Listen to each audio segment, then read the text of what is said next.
Hello and welcome back to another video right here on the channel. So, the eager-eyed amongst you, or certainly the regular subscribers and watchers, would have saw last week that I reviewed, well, unboxed this little game here, Crypt of Chaos by Crystal Dagger Games. So, what I'm going to do today, I'm going to set the tripod up and I'm going to just run through a couple of turns of the game to just show how it goes. Now, confession time, guys, okay? I've woke this morning and I just had 5 minutes with the instruction book. I haven't read through it. You know, it's quite basic, but, you know, some of the best games and some of the best mechanics are like this. You know, I've got games, maybe Robinson Crusoe, as an example, that, like, you know, it'll take forever to read through the rule book. You know, you may as well be stuck on a desert island reading it. I like these.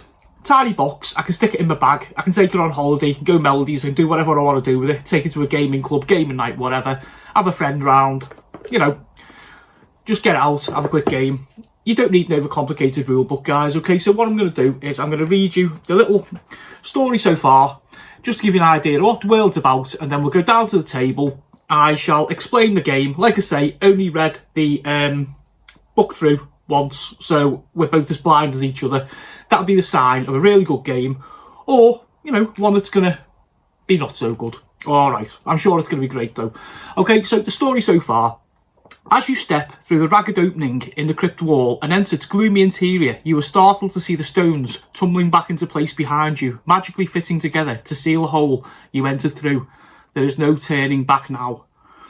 The courage you felt in the tavern last night when accepting this curious quest has gradually ebbed away, leaving you with only your wits, courage and rising sense of dread. The task seemed a simple one, as it was described to you by the sinister hooded figure who approached you with the offer. Enter the crypt, find an old sword, take it to the exit and escape to receive 50 gold pieces. What could be easier? Alright, let's hit the crypt, I'll explain it through and let's go for it. We'll come back and I'll give you my final thoughts. Welcome to the tabletop, guys. So what I'm going to do, I've set up a standard game and I'll just give you a brief introduction into what everything is, and then I'll show you a few turns just to give you an idea of how to play the game, okay?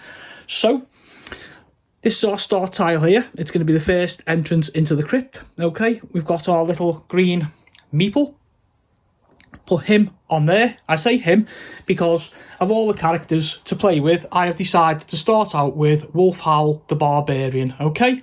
So his card's quite simple, guys. We see 20 health, 2 attacks and no defence. All the characters have a special item, skill or ability. He's a barbarian, he hasn't got one. And then on the bottom there, we see the Chaos mode, which is nothing to do with this game. There may well be a gameplay feature on that. Okay, and just to state as well, guys, that I am playing this solo, the one-player option. A little disclaimer as well, before we start, guys. I had an email, I contacted the company, who were brilliant, and I had an email back. Well, I've actually passed a couple of emails backwards and forwards with the game's designer. Lovely fella. And he actually pointed out to me that I'd made a fundamental mistake on the first shooting of the gameplay, which was the combat. I don't want to sell anyone down the river. I don't want to make myself look silly, or I don't want to make this cool game designer and his brilliant company look, you know, look bad. So there's the disclaimer, guys. This is actually the second edit of this part of the video, okay? So I'm going to explain to you where we're going here. So there's our start tile there, which we'll turn over in a moment. And then you'll see we've got Dungeon Deck 1, Dungeon Deck 2 and Dungeon Deck 3. These are separated into 3 piles. The idea being the deeper you get into the dungeon, the harder the creatures and stuff are, okay? And traps, etc, okay? So what we do to start off with is we get Dungeon Deck 2, add it onto Dungeon Deck 3, Dungeon Deck 1, onto Dungeon Deck 2, okay? So we now have our entire dungeon sorted in this little pile here. As we move along, we turn over and we progress, okay? So I'm going to put those there for you so we can see what we're doing, okay? I've gone over the character card. We have 3 piles of chests. We have the green chest, the purple chest, the yellow chest. Again, as we go deeper into the dungeon, these will reveal different things. They are colour-coded on the tiles, and when we come across them, I'll explain that to you. We have the champion's health tokens and the further spare tokens, and we have the monster's health token, which leads me nicely onto our monsters. We have 6 different types of monster here. Again, like the tiles, they are indicated when we turn over a game tile, a dungeon tile, to move along. And what I really like about this game, which we discovered in the first take of the video, was we have a champion attack deck and we have a monster attack deck. So what we do essentially is when we make an attack, you have a look at your character's attack statistic. In this case, it's Wolfhowl the Barbarian, and he has 2 attacks. Now, if he had any weapons or whatever, he'd add, like, if he had like an axe at say +2, he'd add 2 + 2 to make 4. Okay, similar to the enemies. I don't think they have defense, but anyway, we'll work that out as we go, guys, but just want to just explain that to you, what these cards are for. I think there's 6 in total. As we fight, which I'm sure we're going to meet monsters as we go along, that'll become apparent, okay? We run that deck down, and then what we do, which is nice, we reshuffle after every fight, so you don't know what you're going to get. They're basically +1, +2, all kinds of modifiers. I think something similar to you, if you guys have played Arkham Horror, possibly. Okay. I think that is everything explained through there, except for me to just give you a little bit of a text. So it says, the story so far: as you step through the ragged opening in the crypt wall and enter its gloomy interior, you are startled to see the stones tumbling back into place behind you, magically fitting together to seal the hole you entered through. There is no turning back now. Okay, so Wolfhowl is going to start. I've explained how we set everything up to you. And we have 4 actions a turn, okay? So we can explore, which means we can reveal the next dungeon tile. We can move, so we can move onto one that has of note as well. You can't actually move. I don't think you can go past the tile if it's got a monster on it, okay? So you basically got to fight the monster to get past. Also, if a treasure chest appears, you've got to fight the monster first and defeat it to be able to get the treasure, which makes sense, really. You're not going to try and open a treasure chest and have, like, a troll in your face, are you, really, to be fair? Explore, move, fight, we're going to go over, and search, again. As long as there's no monsters there, we can use an action to search. Okay, so, one last apology to the company and the designers, and let's start again, and let's go for it. Okay, so, let's turn over our starting tile. Okay, so we see the green barrier behind us. That is our wall that's fell in, and we note that we can put a tile going north, west or east. Okay, so we are now starting on here, and I'm quite aware of spatial things, so as the video goes on, guys, you might see me move things around and pull things down and take stuff off screen so we can concentrate on the gameplay. Okay, so I think for my first action I'm going to explore. Okay, so I'm going to open that up there. Okay, and automatically we see a green treasure chest, so I'm going to put a green treasure chest card there to indicate that. My second action, I'm going to move onto it. My third action, I'm going to search the treasure chest, and we have found, oh, that's handy, we've found a small potion, +1. Discard this card to restore 1 health, single use only, but can be used at any time. That's nice. Let's put that there, because I've got a feeling we may well need that at some point. Okay, and for my third and final action, my fourth and final action, I am going to open up and explore again. Okay, so we drew a monster. Okay, so let's just try and move things down a wee bit there. Okay, just so we can get this tile on. And then we go along and find the relevant monster, indicated here by the same picture as what we have on there. So I'll put our monster there, and that would be the end of the first turn. Okay, so hopefully you get an idea of how we move along and stuff. We're going to find out the next one now, because we're going to go into battle. Okay, so I'm going to take my first move here, and I'm going to reveal the monster. Let's see who we're fighting. We have a Crypt Crawler who has 5 health and he has 2 attacks. Okay, so for my second action, no, sorry, I think it's actually the first action where I can move on. Is it? Yeah, move. Yeah. Entering the, it's actually going to be a fight. It says by entering the floor tile containing a monster. So my first action is not going to be the move, it's going to be fight, because I've entered the tile that contains a monster. Okay, so my first action then, let's have a fight.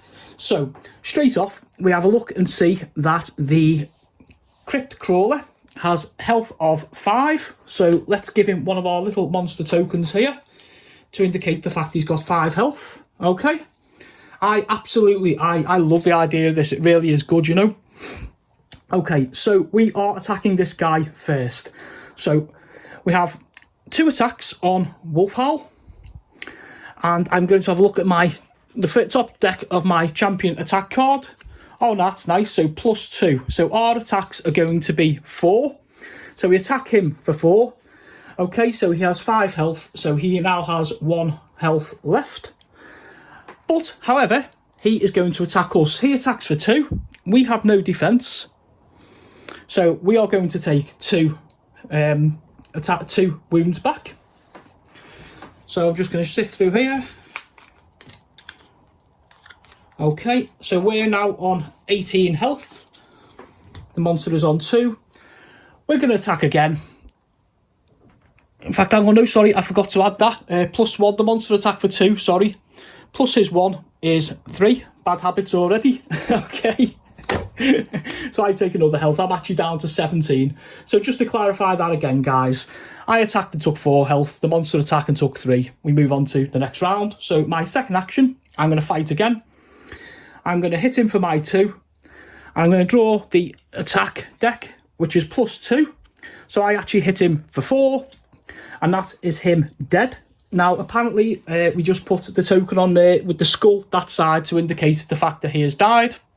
Okay, let's have a look what else we do. I don't think he'd have attacked back there because I'd actually killed him anyway. So what we do now is, before I forget, is because the combat is over, we reshuffle these cards back up. Why I actually drew that, guys, incidentally as well, was there are missed cards in here. So depending on what my attacks are, it doesn't matter anyway. If you miss, you know, there you go. And I'm just going to shuffle up the monster deck as well for a fresh combat, if we find one. Okay, there we go. So I'm hoping I actually do some credit here to Crystal Dagger. For my third action, I'm going to open the chest. And, oh, okay, crossbow trap, -2. Receive a crossbow bolt to the leg and lose 2 health. I wonder if that's like the arrow to the leg, the knee in Skyrim. You also find the chest empty. So empty chest and a crossbow to bolt to the leg. Okay, so I'm going to take 2 off here while I remember. Okay, so we're now down to 15 health for our champion. And I think for my last action there, I'm going to open up a tile. Okay, so we see it's a straight one, and as you can see, guys, we're following along here, the little arrows indicating where we can and where we can't go. So let's start another turn and we'll see how we go along time wise, guys. Okay, so I'm going to start off by moving there for 1. I'm going to draw a new tile for 2. Oh, okay, this has a treasure chest on it. Okay, as you can see, we're starting to run out of space here, so that's 2. I'm going to move on for 3, and I'm going to explore a green treasure chest. Okay, for my 4th action. Oh, an axe of picking. Rubble is not a problem now. You have this useful pickaxe. You may now pass cave-ins. Okay, so we've now got a small potion and an axe of picking. I think I read in the rules book that you can't pass like a cave-in unless you actually have this axe, so it's a very handy thing to actually have. Okay, so I'm going to just quickly try and move these monster tokens along a wee bit there and try and still keep them on camera, so we'll see if we can get another couple more turns.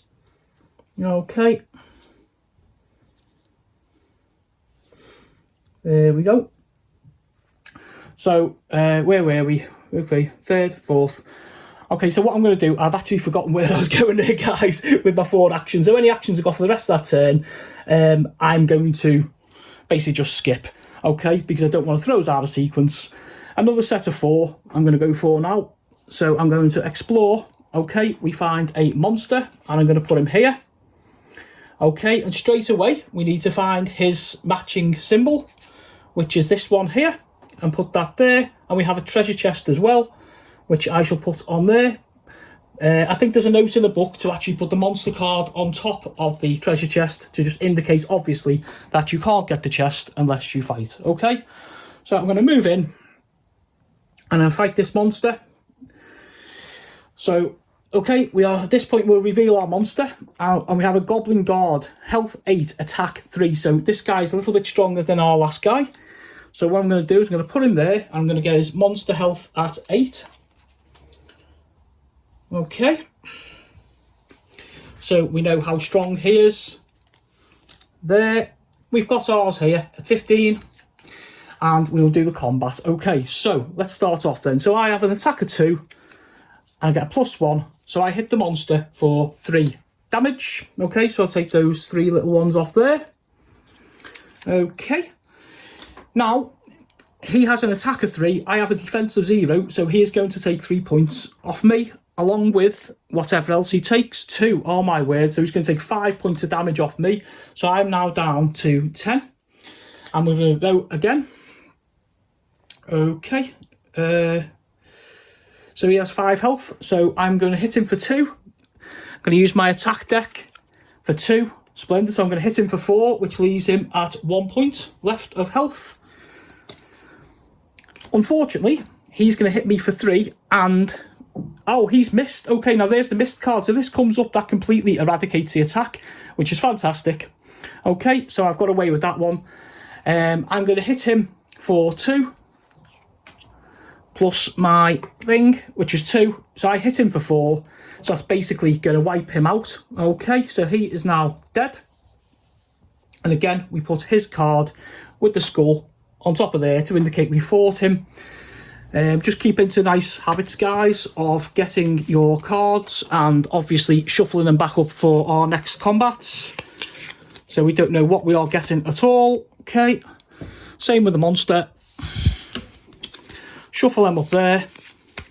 Okay, put them back ready.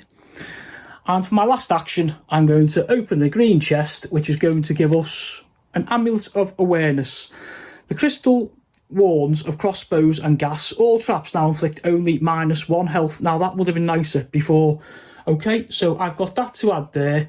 And just before we finish, guys, I'm going to use this little small potion, just for the heck of it. Get rid and buy myself 1 health back, okay? So after about 4 or 5 turns, I'm hoping that I've shown you exactly how this lovely little game works. What kind of stuff you see, the basic mechanics and the combat, basically finding the treasure and how, just basically how we progress and where we're at, guys. Okay, so I hope you enjoyed that. And let's go back up top and I'll tell you my final thoughts. Okay, guys, so to begin with, I really like this game. I do. I am sorry for the rush of blood to the head when I jumped into combat there. You know, I'm famous for like my D&D characters where I play orcs or dwarfs and tanks and I just want to fight, okay? So I got a little bit excited there, as I do with every new board game or card game. Okay, so what do I think? I told you initially what I think, you know, the basic overview. Yes, I do rate this game. What I'm going to say is I touched at the end of the gameplay where I said in the unboxing I wasn't sure of the quality of the cards for the little, you know, for the dungeon tiles, with them only literally being like a card stock, like a playing card, you know. Other products have got like actual card stock, cardboard stock, you know, to make them more durable. It's not a problem, to be totally fair. I like while we're staying on the cards, I like the way you have Dungeon 1, Deck 1, 2 and 3. So obviously as we get further along, we get more monsters and more complicated tiles and stuff like that. So it's progressive compared to something like an Eye of the Beholder, a Dungeon Master, Skyrim even. Any of the big computer RPGs, video game RPGs where you level up. So I like that. Kudos for that. I love the actual character cards. You know, you get like the image there. I say I'd nickname my little guy affectionately Arnie. Excuse me. But I mean, look at that. They're laid out well. 20 health, 2 damage, no defense. Okay, I like that. And the special ability, our friend here had none, but you know, more brawn than brains. Him or me, nah, I don't know. But yeah, so I like that. Nice, simple, easy to see. You know what I mean? Because what you need to remember as well, guys, I am a big gamer, okay? I've got friends, I've got family who aren't.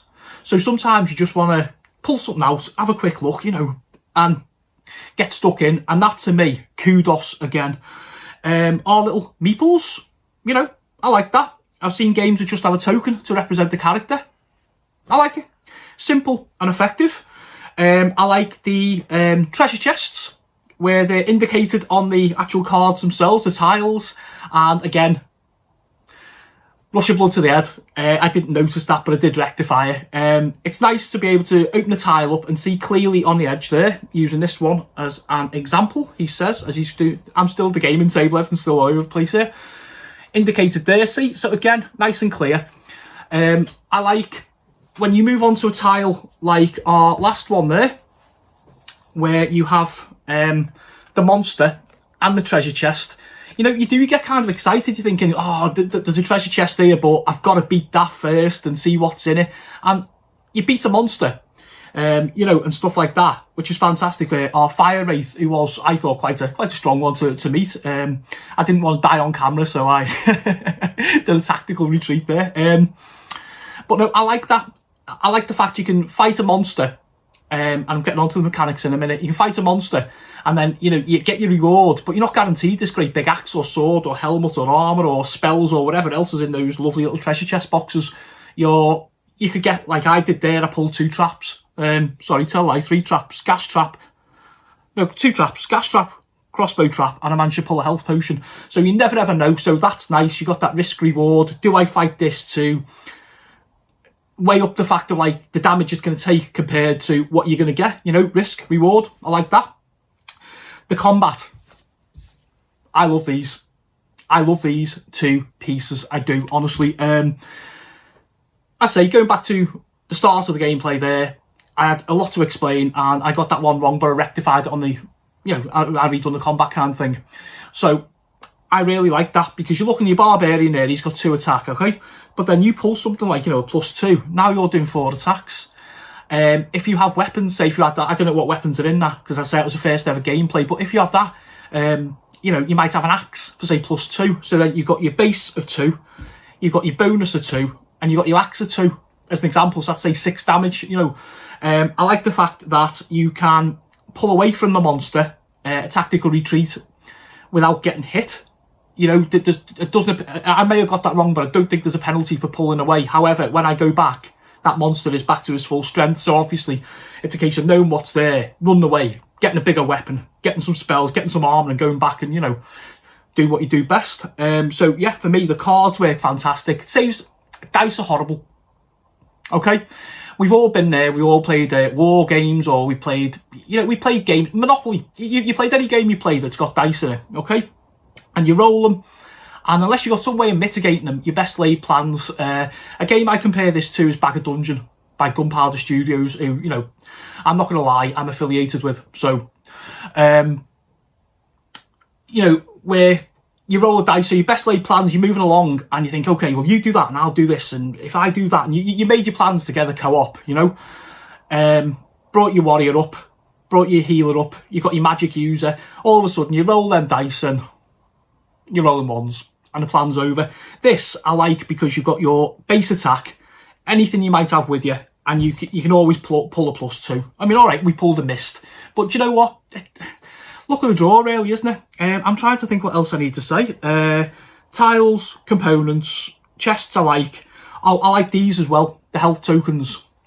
They are brilliant. They really are. When I first impressions, when I had a look at the box, took everything out again this morning to sort it out for this gameplay, I was looking and thought, you know what, why can't we just have something else? But I like them because it's nice and easy. You know, you keep your champions down here next to his card or somewhere that's convenient. This, you know, you probably do need more space. I'm on like a probably 6 foot by 4 foot table here, but obviously with the camera angle and stuff, I can't, you know, I couldn't go for the wide shot, so I had to go close up. But I like that. I like the fact you can put like your health tokens next to you. I also like the monster ones because you know, as the combat's going, you know, you've got that little adrenaline rush and you're thinking your next couple of moves ahead, and you're thinking, and it's easy to forget because I think I've done it on the Bag of Dungeon gameplay a couple of times where I forgot the monsters things. You know, you got dice and you're messing about, and I just like it. You know, I'm gonna I think I'm gonna end it there. kudos. There's nothing I don't like, to be honest with you. I mean, I haven't gone through enough times to see these selection of monsters, and I'm not going to sit here unravelling them, because anybody who wants to get this game, I'm going to leave it for you to explore yourselves, guys, alright? There's nothing any worse than any idiot going on and spoiling things for you, okay? So, yeah, I'm not saying buy it, guys. If you like this kind of thing, I'd highly recommend it. It will be in my bag. It will be in there alongside the other game I'm going to compare it to, Bag of Dungeon. On every games night I go to, if I go to my friends or whatever I do, it's always going to be in my bag. It looks like it's got the capability there to kind of be over in 10 minutes if you have a little bit of a tricky fight. I like that. Nothing's guaranteed. Let's not play video games, guys. Let's stay on the old board and card games. So, you know, it's nice to be able to have that challenge. I'd like to play a 2-player. You can also play it 2-handed, which is like, you play both players. So you can basically, sort your tactics. If the magic user gets in there and the warrior gets in there, and, that's nice. I love the solo mode. Solo's me all day long. Sometimes you can't find friends to play with. You just can't. People, we all have jobs, we all have lives, families, kids, we all have busy schedules, and the world's a mad place. So it's lovely to have a solo mode. Sorry, I was looking at the health card. Great to have a 2-player co-op, and there is a chaos mode, and that is just basically a little bit of a battle royal where you run in and you get as far as you can get, from what I can gather. It does say at the very, very end of the book about the chaos mode. Select the champion, take 8 treasure chest cards indicated on a character card. Okay, game proceeds as per regular game, except no chest cards are placed on floor tiles, so you must succeed only with the equipment you start with. Okay, so you're basically given a load of equipment to start with, your own little loadout. Get in there, do what you're doing. All sounds fun. Okay, guys, so listen, before I go, check these guys out, Crystal Dagger Games, okay? Let me have a look there. It is www.crystaldagger.com, okay? You can buy the game off them on the website. It's retails at £19.99 here in the United Kingdom. Go buy. And do you know what? Like, all these smaller companies, support them, guys. This is a lovely little game. You have a great day, and I'll see you all next time.